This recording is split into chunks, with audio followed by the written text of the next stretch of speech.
If the organism is perceiving some type of threat or danger in the environment, the stronger the emotion they feel, the more they're moving into that survival state, it's going to signal those genes because there's better chances of survival if the offspring is in the same environmental conditions. So it's a signaling so that there's some type of evolution to the environmental experiences. And then, if there is consummation and there's an exchange of genetic information, the 23 chromosomes from the sperm, 23 chromosomes from the egg cross-link, and they begin to exchange information for the combination of the greatest expression in the environment that the progenitors are actually living in or perceiving. So there's implantation, and the mother's blood supply is intimately connected to the development of the embryo. And its thoughts and feelings also begin to further select and instruct genes in another way. So there's research that shows that it literally molds the body. So if the parents are in poverty or living in lack or living in fear and living in constant survival or stress, the head circumference of the child is smaller. There's a larger hindbrain and a smaller forebrain. The adrenal glands are larger.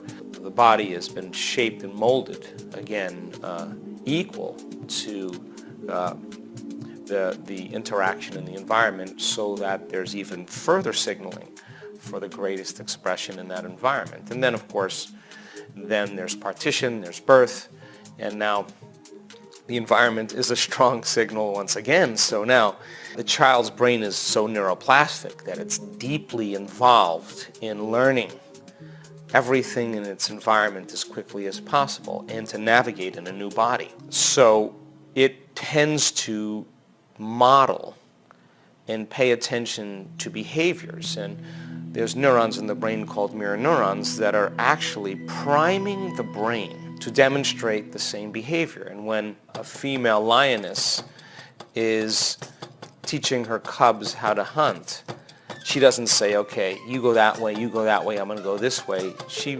basically changes the way she does things, and it catches all of their attention. She's no longer mom in that moment. She's now a predator. And they all put all of their attention on her, and they are used to neurologically doing that, so they have the circuitry in place.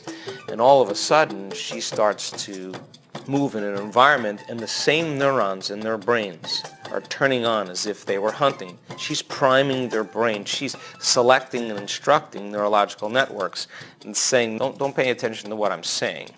Notice what I'm doing. And mirror neurons are empathy neurons. They emulate behaviors. And so the children in our environment that we're raising in a specific place are being raised by parents with the same genetic propensities, the same automatic programs, the same emotional reactions. And it's literally what is beginning to subconsciously program them through their mirror neurons, and at the same time lay the foundation of their identity and personality. And so we measured cortisol levels, the stress hormone. We measured immunoglobulin A. We wanted to see, if a person's living in survival and stress and their cortisol levels are up, their immune system is suppressed, right? It dials down. But if we could teach them how to create an elevated emotion like gratitude, and that they were safe enough to open their hearts, could they begin to down-regulate the gene for cortisol production and up-regulate the gene for a stronger immune system, equipped to deal with greater environmental challenges, so that we're immune to the conditions in our lives. And cortisol levels dropped 16.25%, and IgA levels went up 49.5% in the collective. The worst thing that could happen to us if we get grateful and move out of survival is that we'll begin to heal. People do the best with what they think is available. And if you have the limited understanding that there's only one solution to a condition or problem, then more than likely you've closed your mind to other possibilities. I think the number one thing we have to do is educate ourselves about the truth, about how powerful and strong our immune system is, and we have to trust our innate intuition that we can adapt and that we can heal. And there's a delicate balance between intention and surrender. And if you have the intention but you're in lack or separation, we try harder. And that's not the solution. And we could surrender, but if we don't have a clear intention, we become lazy and lethargic. And we don't really do anything to set our mind in the right direction. But when you begin to marry those and you walk that razor's edge and you teach people how to trust in health, trust in well-being, trust in the body's innate capacity to heal, to believe that your body's immune system has a memory. And then number two, teach your children the truth. Tell them germs do not create disease. Tell them the majority of the bacteria in their bodies are alive. And they're called opportunistic bacteria because they're waiting for an opportunity for you to get out of balance, for you to go back into survival and stress and suppress your immune system. If you were to change the way you thought and the way you felt, that truly you taught them how to do that, then they would have the natural capacity in the belief that their immune system has a memory. It's a rudimentary nervous system. It has a memory. It memorizes invaders. And when it's coherent and in balance and we are feeling safe and we're feeling present, it gets stronger. And I think that if we teach our children the truth about it, they'll begin to rely less on anything outside of them to change how they feel inside of them. And I think they'll be less seduced into a pharmaceutical model that has its benefits in the short term, but with chronic health conditions that require a lifestyle change. It means that we're going to have to actually do something and to participate in our own healing and in our own health. So I think learning and experimenting and being able to not only understand it, but be able to express it and to say it in a coherent and clear way, I think it makes us better equipped to then defend our new belief. And that gives people permission to do the same.